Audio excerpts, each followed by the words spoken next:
Bonjour Karine Beson. Qu'est-ce que la graphothérapie? C'est pour aider des personnes qui ont un problème de graphie, pour pouvoir rééduquer cette écriture.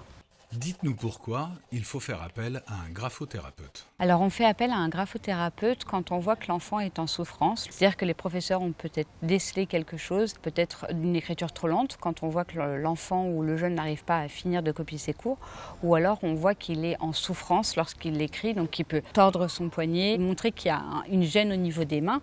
Donc là on peut voir que l'enfant est en souffrance, le jeune est en souffrance. L'objectif principal est vraiment que l'écriture soit plus lisible, que l'enfant ne souffre plus et qu'il écrive à une vitesse correcte. Comment se passe le premier rendez-vous? On va parler dans un premier temps avec le jeune et les parents pour pouvoir rédiger une anamnèse.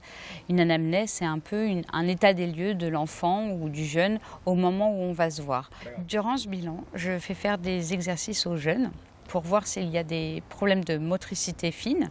Donc on a des critères et à nous de les cocher et de voir ce qui va et ce qui ne va pas. Et que faites-vous exactement lors de vos séances? Lors des séances, on commence toujours par quelques minutes de relaxation. On va faire soit des exercices de respiration ou bien des exercices où on va essayer de se concentrer, où on va faire de la brain gym, c'est la petite gym cérébrale.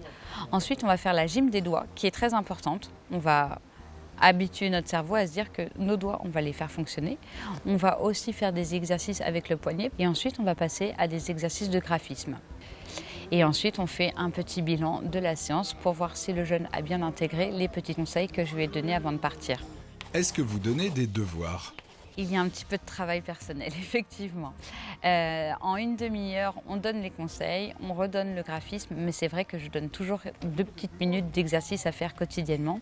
Ça permet aux jeunes de bien se rappeler et bien d'ancrer les conseils que j'ai donnés lors du rendez-vous. Donc oui, il y a un petit travail personnel, 2 petites minutes par jour. Combien de séances sont nécessaires? Alors ça dépend de plusieurs choses. Si le jeune arrive avec des difficultés de l'ordre du confort, je vais réhabituer un geste et donc ça peut venir très rapidement. Il y a aussi le fait que le jeune doit aussi s'investir à la maison. Donc si ces 2 petites minutes sont bien faites tous les jours, ça peut aller très vite. En revanche, si on ne fait pas les 2 petites minutes, ça risque d'être un petit peu plus long. De mon expérience, j'ai eu des jeunes qui pouvaient venir 5 à 10 séances. Mais lorsqu'il y a une vraie problématique et vraiment une grosse souffrance, on va plutôt viser 15 à 20 séances. Existe-t-il une prise en charge? De plus en plus de mutuelles remboursent la graphothérapie. Je rencontre beaucoup de patients qui peuvent être remboursés par la mutuelle. Et est-ce que l'on peut vraiment soigner une dysgraphie? Oui, la dysgraphie, on peut corriger une dysgraphie. Et ça, c'est la très bonne nouvelle de mes petits dysgraphiques.